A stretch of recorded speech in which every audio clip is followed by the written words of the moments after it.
All right, Satnam, welcome to Lionsgate. Is it the end of Lionsgate? Is it kind of the beginning of Lionsgate? I don't know. This is a discussion that I've been having with about 7 people today with astrologists, an Egyptian astrologist, um, a Mayan timekeeper, Toltec shaman. Who else was speaking to me? Several clairvoyants, and then several verifications from other people who follow, people who are receiving information, are saying like it's not over. Actually, it's just ramping up. So maybe there's this distortion happening purposefully to mislead people from living their best life. Maybe because of the energy field, I feel when portals are open, and this energy has been ramping up since July, since the end of July. And it doesn't really feel like it's ending. It does feel like something's shifting. It's not as intense and as crazy as it was. Where the last few days, I literally feel like I'm vibrating. Everywhere I go, I feel like this. And I think we can get into the narratives. I think we can get into the energies and the powers that be.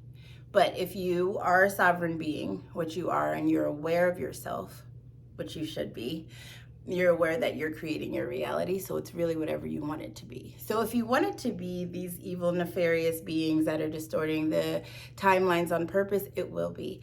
If you want it to be just the polarity of the planet kind of distorting and warping things, it will be. If you want it to be like, nope, Lionsgate was from 8/8 to 8/12, that's it, and that's what it's going to be for you. But if you are a highly sensitive being, which most of you are who follow this, then you will kind of get these hits.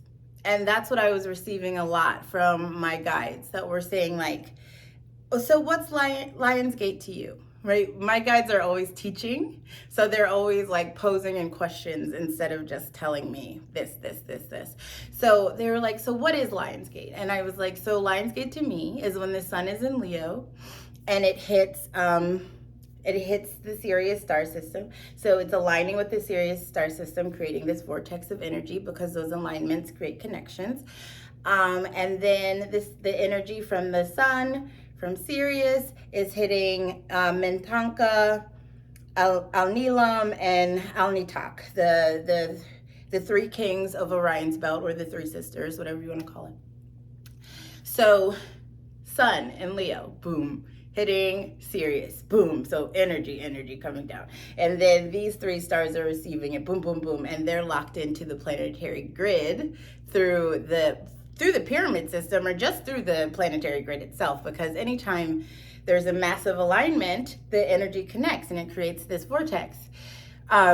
So when we are in this flood of energy from starting in the sun in the house of Leo, the Nile floods. The Nile is indulated. I'm saying that wrong. Some of these words I only see written down, and then when I say it out loud, I'm like, okay, so the Nile is flooding.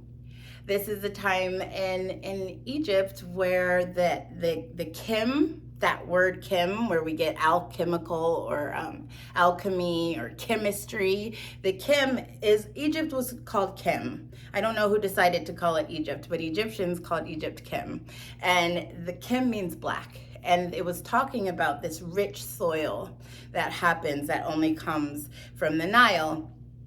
It's just this crazy nutrient rich soil, and it's black, and it creates an abundance.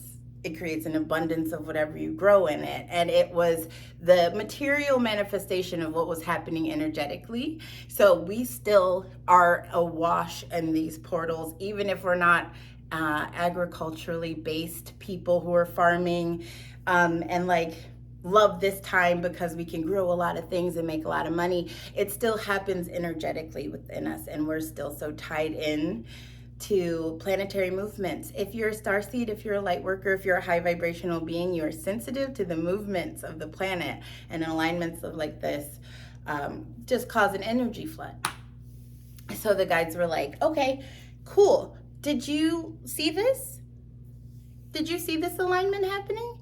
And I was like, no, but everybody's talking about it. And they were like, okay, so did you take a telescope and look in the sky and see if this is happening? And I was like, no, I didn't. They're like, so you're just taking on other people's word that this is what's happening in the sky, and you have no idea, right? What can happen in our collective consciousness is that if enough of us believe something, it happens, right? But there is some old wisdom keeping. There is some old record keeping off Google, off online, off any type of infiltration that I trust above all things, that I don't like to get into a lot. But that says that this period happens, and it also says that it doesn't end. It kind of, the door opens on the 12th, and then this energy is kind of awash the planet until the 22nd. So going with that, that's really exciting because it makes a lot of sense. Tonight is the full moon. If you're on the East Coast EST like me, I think the moon is full at, what time is it? Oh, I have this 9:30 something, 9:36 p.m. EST. So you do whatever calculation that is for where you are. The moon is a super full moon in Aquarius, and we're in the age of Aquarius. And what's even more exciting is tomorrow morning, early in the morning, is when Sirius is separated enough from the sun to see it in the morning sky, and it's called the Heliacal rising of Sirius.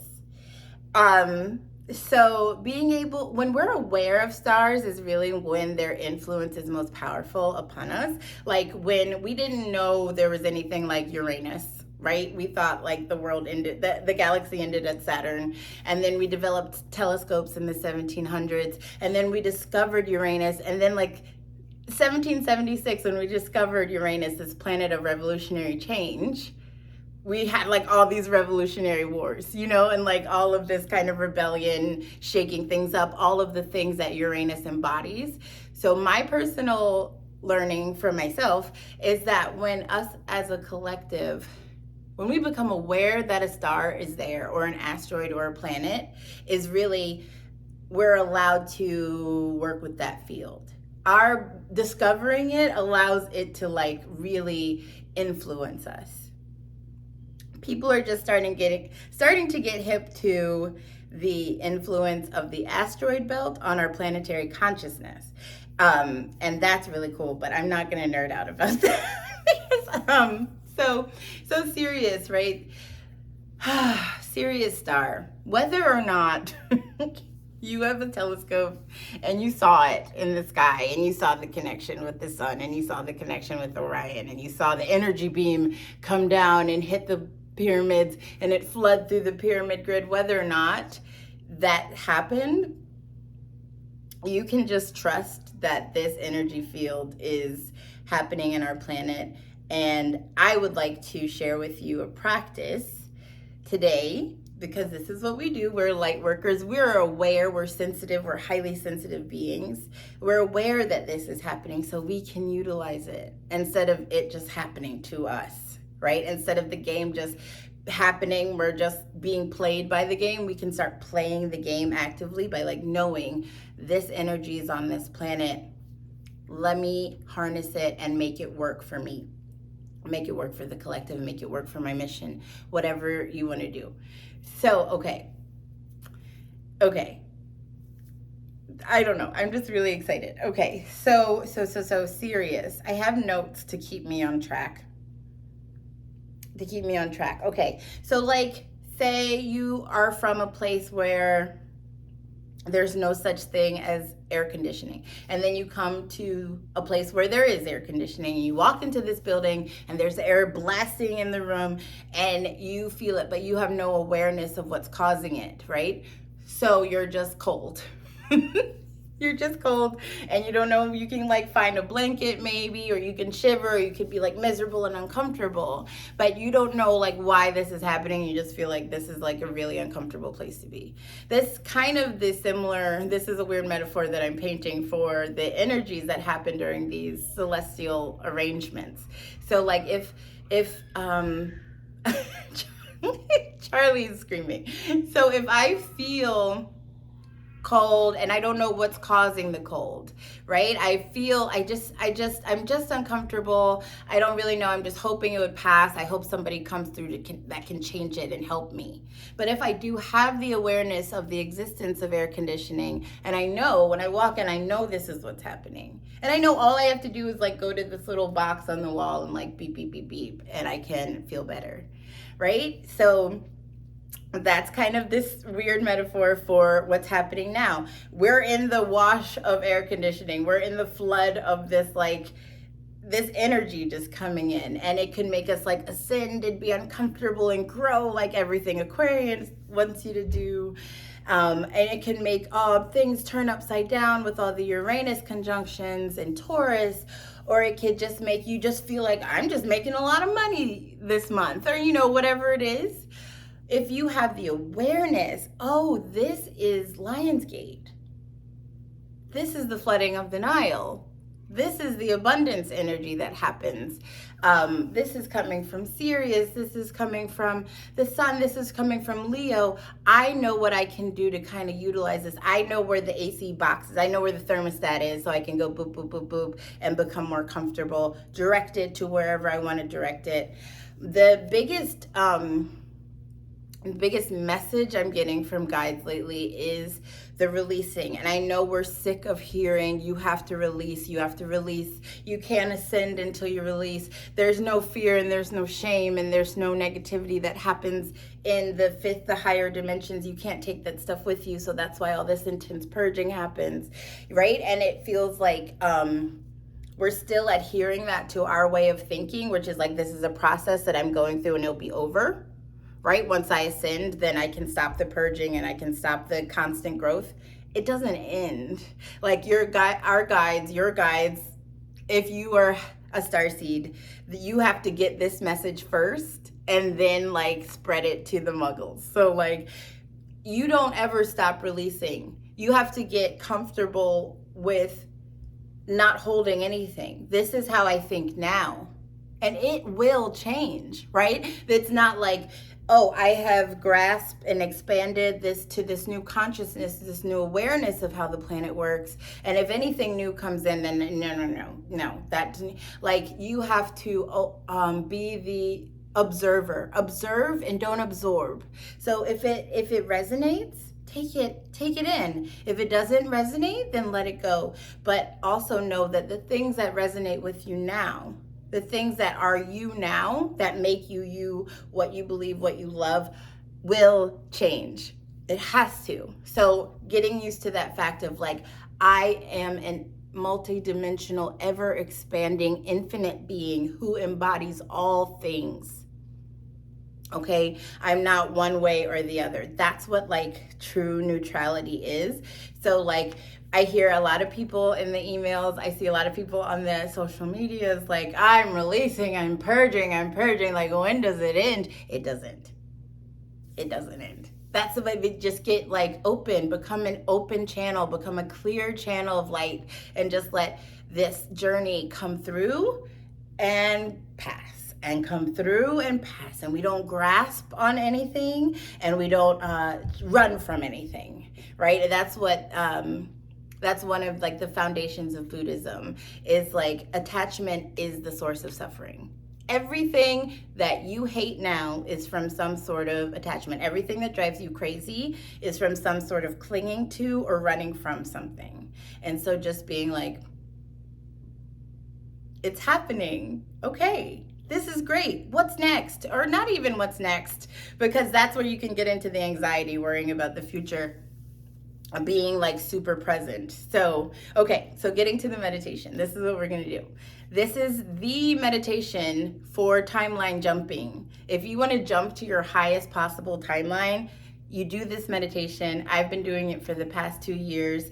I literally went from food stamps and government assistance to way better than that. I don't like to I don't know.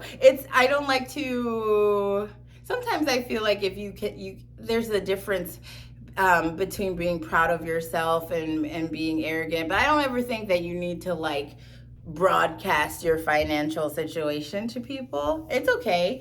I know about you highly powerful beings and your ability to like put a distortion on something with what some people would call the evil eye. You like talk about something that you love and then you lose it, or you like post you got a new car or something and you post it on Instagram, look at my new car, and the next day it crashes. I think some people might be casting this, this is not to make you nervous. I think some people might cast evil eyes without even knowing they're doing it. I don't think they had the intention of like, I am going to ruin this for you. I think some people have this like super powerful magnetic field, and if they see something they want that somebody else is experiencing, they can kind of get a little like this face. And then it starts imprinting on that person's experience. So sometimes that's why it's like, just keep your stuff to yourself. But this is one of my gyms, and I start a lot of my students off with this one because it's a very simple meditation.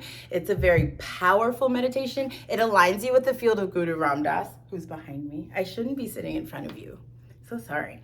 So Guru Ram Dass is the angel of the Aquarian age. He is the most beautiful guru. He is one of my, I don't want to cause any stirs here, but he's one of my favorite spiritual advisors because Guru Ram Dass is seva. Guru Ram Dass is service. That was like what his embodiment when he was on this planet was service. And he still embodies that in his etheric state. So if you kind of level out with his field and ask Guru Ram Dass for help, I tell all my students this: if you're suffering, ask Guru Ram Dass for help and then leave it alone and watch it. Watch him help. He loves to help. He loves to serve. He loves seva. So aligning with this field, a lot of people believe that he is the same consciousness of Saint Germain, of the violet flame. And that very powerfully resonates with me as well. Because I love it, it's the same vibrational field when I'm connecting and receiving information from Guru Ram Dass, or if I'm connecting and receiving information from his embodiment of Saint Germain, it feels like the same being. It has this how can I help you? I can do anything. How can I help you? What would you like? What would you like to experience? Did you lose your car keys? Do you want $1 million? Whatever. Not $1 million. You know what I mean. $1 million. Do it if you want to. So this meditation will put you in this alignment with Guru Ram Dass. It puts you in your presence. It puts you in between the earth and the heavens and opens the heart space so you can be present. And presence is where the magic is, right? If we're getting lost in the past, that's when we fall into the depression, mulling over memories of things that happened that bothered us, that we're not too proud of, or were terrible, or bad experiences. We just keep rolling into those neuronic patterns of this happened to me, that's when you get really low. If you get too lost in the future, what's coming, what's going to happen, how can I prepare? That's when the anxiety and the, I don't know what to do and there's really nothing I can do about it. Let me do all of these, things to protect and shield and all this stuff. If you're just here, it's such a nerve-wracking state to be too, because we're not used to it. So it's like, oh, this is weird. Like, I'm just here at all moments. It's almost like an exercise to just stay right here. Stay right in your body. Stay right in this moment. Don't think about what to do next, how to prepare for something next, what somebody might need next. Just be right here. It feels reckless. It feels it feels wildly irresponsible. Like, especially if you're a mother like me, I'm always like, what are the kids gonna need? I'm always anticipating their needs. And when you think about why? Because it makes your life easier to think when I go upstairs, they're going to need dinner, they're going to need a bath, they're going to need help with this, they're going to need whatever it is, right? To just have that like awareness of what you're going to get yourself into. But that kind of starts setting this momentum. And if you're just like, when I go upstairs, let's see what happens. Let's see, I don't know what they're gonna need, right? And like, let's see, and let's be curious, and let's be really excited about what we might see and learn. And that puts you in a state of being able to move energy and manipulate energy and stepping into what this reality really is and realizing you're creating it. Okay, I'm gonna blah, blah, blah, blah. So the guides, the galactics, the star fam, call the Sirius star system, or just Sirius A, the Great Syrian Blue Sun. And it's part of this meditation that we're about to do, which is called the Royal Fixed Star Meditation. And Sirius is one of the fixed stars of our sky. Sirius is the true star of Isis. It's the cosmic mother. It's the great mother energy. It's the cosmic Marys. It's Mary. It's both. It's Mary Magdalene and it's the Virgin Mary. So aligning yourself with Sirius is aligning yourself with the ability to conceive, to give birth, the mother energy to create. This is why this is a powerful portal for manifestation. So it's going to align us with the Ma energy of Satanama, if anybody works with the mantra Satanama. It is just the cycle of life and death and rebirth. And Ma means rebirth. So it's just that continually regenerating, recreating, reproducing, right? It's the mother. It's what the mother can do. She can create. It's forgiveness, mother, empathy, the mother, mercy, the mother of compassion, the Kuan Yin, Ishchel, Isis, the Yemaya, Imanja, all of these mother energies of like huge wealth, huge abundance, because the mother never stops giving. So it aligns you with this. The reason why we use even Mother Gaia, Mother Earth, how she never stops giving us what we need. It's okay. So aligning you with this energy field. Am I forgetting anything? I don't think so. I think I said everything I wanted to say about that they wanted me to say. So, okay, let's get into it. So the mantra is Darti Hey. Darti. Darty. Dhartee. Hey. Like we say hey, but it's spelled H-E-I or H-A-I, depending on where you see it. Darti Hey, Akash Hey, and you've heard this word Akash. This is heavens, the Akashic records. The Akash is this like etheric world that we can't see around us, and we envision it above us, because it literally is. Guru, and then the third line is Guru Ram Das Hai. So what it's doing is, Darti Hai means the earth is. It's just proclaiming the earth exists. And if you guys knew how powerful your voices are and your words are, you would understand why proclaiming this, it kind of sets the field for your reality. The earth is. She's there. Right? We're just stating that fact. Akash Hai, same thing. The heavens are. The heavens exist. They're there. And then Guru Ramdas Hai. Guru Ramdas is. Guru Ramdas exists. That's it. You're just stating these very powerful statements, and you're doing it in a meditative state. And we're going to do it with some celestial communication movements that's going to bring that energy into your field. So when you're saying Guru Ramdas Hai, you're really saying, I'm here. The earth is here, the heavens are here, and I'm right here too. There's some visualization that goes along with it. Our eyes are going to be closed. And when you're saying Darti Hai, you're going to imagine a gray mist, like a gray moving ocean of mist and clouds. Very deep gray, very light gray, wherever, like if you're thinking of rolling thunder clouds. And it's going to come up to around your belly button. And then when you say Akash Hai, the heavens are, you're going to envision the most royal blue you can envision. coming down around, stopping around the third eye. So Darchi He, gray mist. Akash He, royal blue. And when you say Guru Ramdas He, you're going to envision this bright white light shining out of your heart chakra and beaming throughout the whole room. I have markers on my I just saw that. So Darchi He, gray mist. Akash He, blue. Guru Ramdas He, white, the brightest, most radiant white, just shining out of your heart, bringing us to this heart space, aligning us with the field of Guru Ramdas, putting yourself between the earth and the heavens right now. With this rising of Sirius on our morning sky, on our morning horizon tomorrow, this is the most powerful thing, that Syrian blue sun, the dark blue of the Syrian star system coming down, right? And then ooh, the gray, kind of the polarity of Mother Earth, the black and the white, the negative and the positive, making that gray. That's what she is. She's whatever you want it to be, right? And then the white of your soul, the pure radiance of your soul coming out of your heart. Okay, so that's what you're going to imagine as we're chanting along. The hands, usually you can, in this practice, I highly suggest that you do this meditation until the 22nd and then keep going.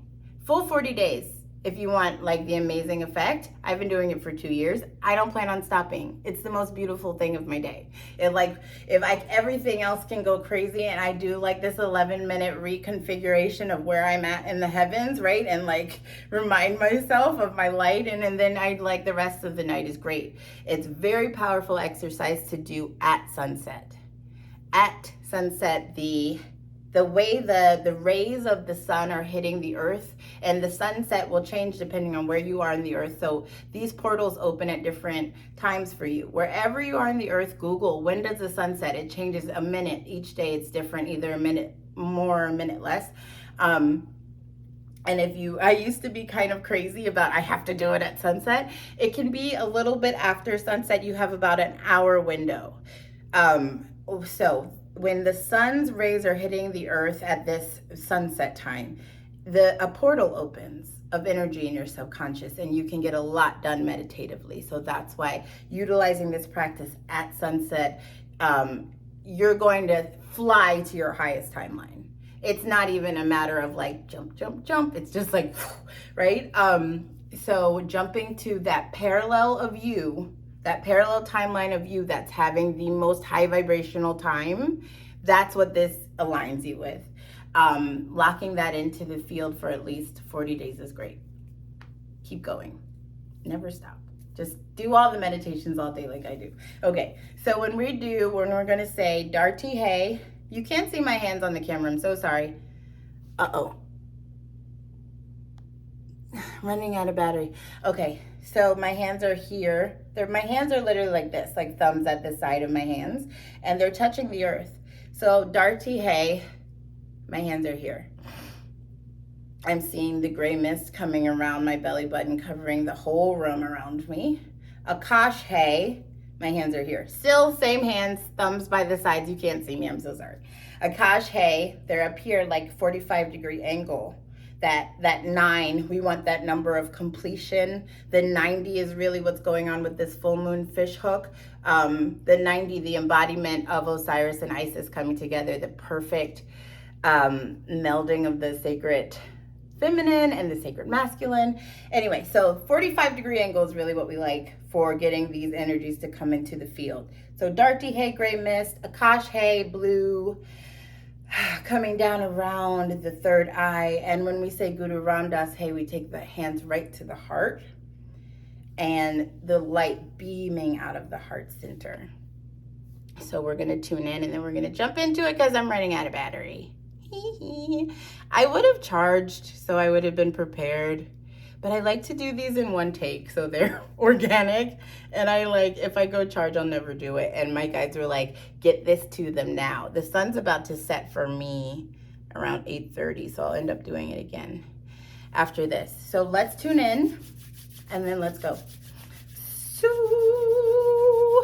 we're almost at 30 minutes if you want to time this for if you want to keep doing this practice throughout the rest of your life, or until the 22nd, or until the next 40 days, then you can just remember to start at 30. Okay, so let's rub the hands together, balancing both sides of the aura, clearing the auric field, balancing both hemispheres of the brain. Really rub them, cleaning that energy. And then take a deep inhale and pull the thumbs to the sternum. Pull the root lock, pull up rectum, sex organs, and start moving your energy up your spine, out of your crown. Exhale. And inhale again. And breathe into the aura. Pull the root lock up, pull up rectum, sex organs into the diaphragm like you're stopping urination, and check in with your aura. See what color it is. See what color it feels. And then exhale. And inhale to tune in.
Beautiful. Inhale. Press the palms together. Feel the auric field. What color does it feel now? Hold the breath and change the color of the aura to whatever you'd like it to be. Bright white would be lovely. Blue. Exhale. Now seat yourself in the center of 4 pillars of white light, the whitest light you can envision, while we chant the protective mantra 3 times. Angurename, Jugat Gurename, Sat Gurename, Sri Guru Deva Vehiname. Angurename, Jugat Gurename, Sat Gurename, Sri Guru Deva Vehiname. Angurename, Jugat Gurename, Sat Gurename, Sri Guru Deva Name. Inhale. Pull up root lock. Move the energy up the spine, out of the top of the head. Roll the eyes up and in. Look at the brow. Touch the tip of the tongue to the roof of the mouth.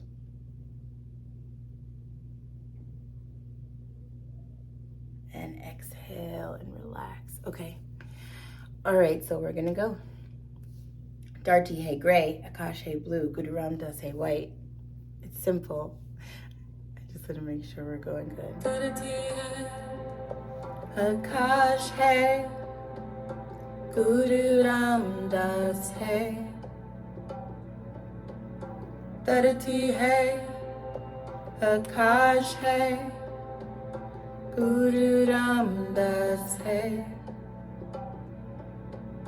Dharti hai, Akash hai, Guru Ram Das hai. Dharti hai, Akash hai, Guru Ram Das hai. Dharti hai, Akash hai, Guru Ram Das hai. Dharti hai, Akash hai, Guru Ram Das hai. Dharti hai, Akash hai, Guru Ram Das hai. Dharti hai, Akash hai, Guru Ram Das hai. Dharti hai,